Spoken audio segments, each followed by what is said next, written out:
आप सब लोगों को मेरा नमस्कार। आज का दिन भारत के इतिहास में एक तरह से भारतीय जनतंत्र के लिए काला दिन साबित हुआ।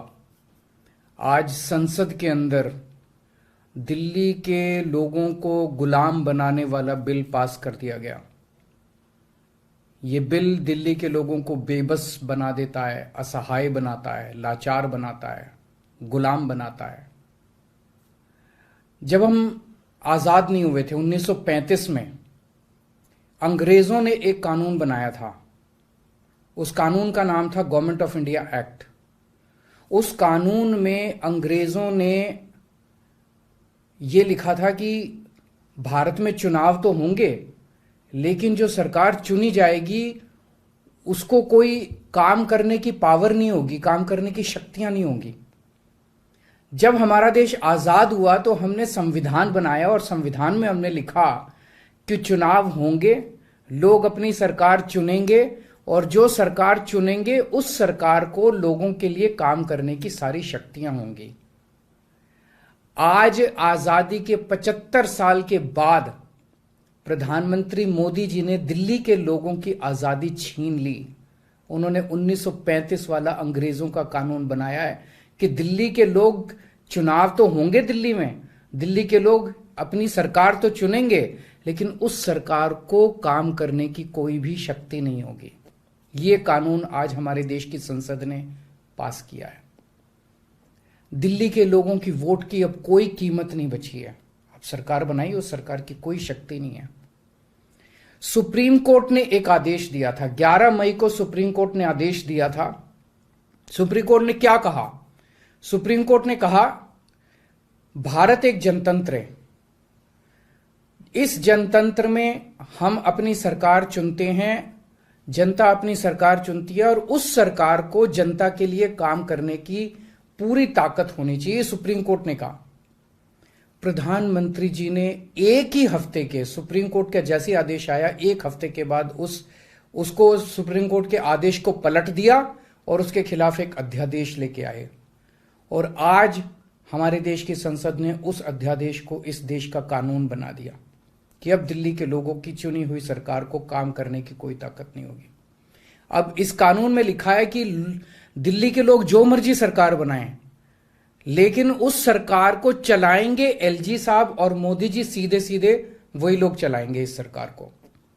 तो इससे साफ जाहिर है कि प्रधानमंत्री मोदी जी कह रहे हैं कि मैं सुप्रीम कोर्ट को भी नहीं मानता। जिस देश के प्रधानमंत्री उस देश की सर्वोच्च अदालत को नहीं मानते, उस देश का क्या भविष्य हो सकता है? सीधे सीधे वो कह रहे हैं सुप्रीम कोर्ट जो मर्जी आदेश पास करे, अगर मुझे सुप्रीम कोर्ट का आदेश पसंद नहीं आया तो मैं उसके खिलाफ कानून बना के सुप्रीम कोर्ट के आदेश को पलट दूंगा। इतना अहंकार हो गया इन लोगों को। इन लोगों ने देखा कि दिल्ली में आम आदमी पार्टी को हराना बहुत मुश्किल है। पिछले 4 चुनाव सीधे सीधे 2013 में, 2015 में, 2020 में और उसके बाद एमसीडी का चुनाव, सीधे सीधे 4 चुनाव बीजेपी आम आदमी पार्टी से दिल्ली में हार गई। दिल्ली के अंदर 25 साल से ज्यादा हो गए अब बीजेपी की सरकार नहीं बनी है। 25 साल से इनको वनवास दिल्ली के लोगों ने दिया हुआ है। तो इनको लगा कि आम आदमी पार्टी को हराना मुश्किल है, तो इन्होंने चोर दरवाजे से, पीछे से चोर दरवाजे से इन्होंने दिल्ली की सत्ता को हथियाने की कोशिश की है। दिल्ली के लोगों ने एक बार आम आदमी पार्टी को 70 में से 67 सीट दी और 3 सीट बीजेपी को दी। दूसरी बार 70 में से 62 सीट दी और 8 सीट बीजेपी को दी। तो एक तरह से दिल्ली की जनता ने चिल्ला चिल्ला के बीजेपी को कहा है कि दिल्ली के अंदर दखलंदाजी मत करना। प्रधानमंत्री जी को साफ साफ शब्दों में दिल्ली के लोगों ने कहा, 7 सीट उनको नेशनल चुनाव में 7 सीट दी और दिल्ली के चुनाव में 3 सीट दी। तो मोदी जी को साफ साफ दिल्ली की जनता ने कहा कि दिल्ली के काम में दखलंदाजी मत करना, आप देश संभालो। लेकिन मोदी जी कहते हैं मैं जनता की बात नहीं मानता। इतना अहंकार हो गया, ना जनता को की बात मानते, ना सुप्रीम कोर्ट की बात मानते। और आपको पता है इस कानून में क्या लिखा है, जो कानून आज पास किया है? इस कानून में लिखा है कि दिल्ली के ऊपर से नीचे A category, B category, C category, D category, जितने दिल्ली सरकार के कर्मचारी हैं, उन सारे कर्मचारियों को के बारे में सारी पॉलिसी केंद्र सरकार बनाएगी। उनकी ट्रांसफर पॉलिसी, कौन अधिकारी, कौन चपरासी क्या काम करेगा, ये देश के प्रधानमंत्री बैठ के दिल्ली सरकार का कौन सा चपरासी क्या काम करेगा, कौन सा चपरासी फाइल उठाएगा, कौन सा चपरासी चाय पिलाएगा, कौन सा चपरासी खाना, ये काम रहेगा प्रधानमंत्री जी को। इसके लिए प्रधानमंत्री बनाया था देश का कि आप दिल्ली के चपरासियों की ट्रांसफर पॉलिसी बनाओगे बैठ के प्रधानमंत्री बनके। आप केंद्र चलाओ ना, आप दिल्ली के अंदर क्यों दखल अंदाजी कर रहे हो? आपको क्या लगता है ऐसा क्यों कर रहे हैं? वो ऐसा इसलिए कर रहे हैं क्योंकि पिछले 7-8 साल में बिना किसी पावर के भी हम लोगों ने जो काम किए हैं, हमने इतने शानदार स्कूल बनाए, इतने शानदार अस्पताल बनाए, 24 घंटे बिजली कर दी, बिजली फ्री कर दी, पानी घर घर पहुंचा रहे हैं, सड़कें बनाई, इतने सारे काम हम लोगों ने कर दिए। इनसे वो काम नहीं हो रहे। 30-30 साल से गुजरात के अंदर इनकी सरकार है, बेड़ा गर्क है गुजरात का। हरियाणा के अंदर इनकी सरकार बनी, हरियाणा में बेड़ा गर्क है इनका। मणिपुर के अंदर बीजेपी की सरकार है, मणिपुर को जला दिया इन लोगों ने। इसलिए केजरीवाल के साथ कंपटीशन नहीं कर सकते, काम में कंपटीशन नहीं कर सकते, हमारे जैसे काम नहीं कर सकते, आम आदमी पार्टी के जैसे काम नहीं कर सकते। इसलिए केजरीवाल को काम करने से रोको, किसी भी तरह से केजरीवाल को काम करने से रोको, बस ये इनका मकसद है। मैं सुन रहा था अमित शाह जी को, वहां पे संसद में भाषण दे रहे थे, कहते हैं झगड़ते बहुत हैं ये लोग, झगड़ते बहुत हैं ये लोग। मैं स्कूल बनाता हूं, ये मेरे को स्कूल नहीं बना देते। फिर मैं जब इनसे कहता हूं मेरे को स्कूल बना देने दो, तो कहते हैं झगड़ता बहुत है केजरीवाल। मैं मोहल्ला क्लिनिक बनाता हूं, मेरे मोहल्ला क्लिनिक तोड़वा दिए इन लोगों ने। फिर कहते हैं केजरीवाल झगड़ता बहुत है। मैं इनको कहता हूं मेरे को मोहल्ला क्लिनिक बनाने दो। मैं अस्पताल में दवाइयां फ्री करता हूं, कहते हैं दवाइयां फ्री क्यों करता है। मैं बिजली फ्री करता हूं, कहते हैं केजरीवाल फ्री भी दे रहा है, फ्री की रेवड़ियां दे रहा है, कहते हैं झगड़ते बहुत हैं।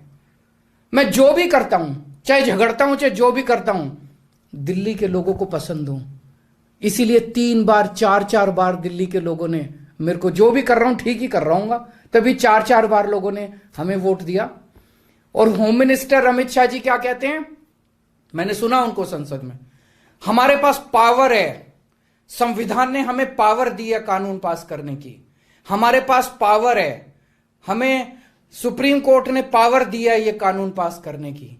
अरे आपको पावर दी है जनता की सेवा करने की, जनता के ऊपर अत्याचार करने के लिए पावर नहीं दी आपको। इतना घमंड मत कीजिए अमित शाह जी। आपको पावर दी गई है ताकि आप विकास करें देश का, आपको पावर दी गई है ताकि आप देश के लोगों को शक्तिशाली बनाएं। आपको पावर इसलिए नहीं दी गई है कि आप देश के लोगों को लाचार बना दें और उनके वोट का अधिकार छीन लें। ये जो आप पावर पावर पावर पावर कर रहे हो, ये पावर आपको जनता की सेवा करने के लिए दी गई है।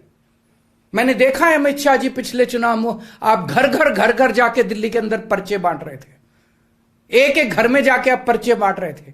दिल्ली के लोगों ने आपको नकार दिया। अब आप दिल्ली के लोगों को तमाचा मारने आ गए। केजरीवाल से नफरत करते करते इस नफरत में इतने अंधे हो गए कि आपने दिल्ली के लोगों के ऊपर अत्याचार करना चालू कर दिया।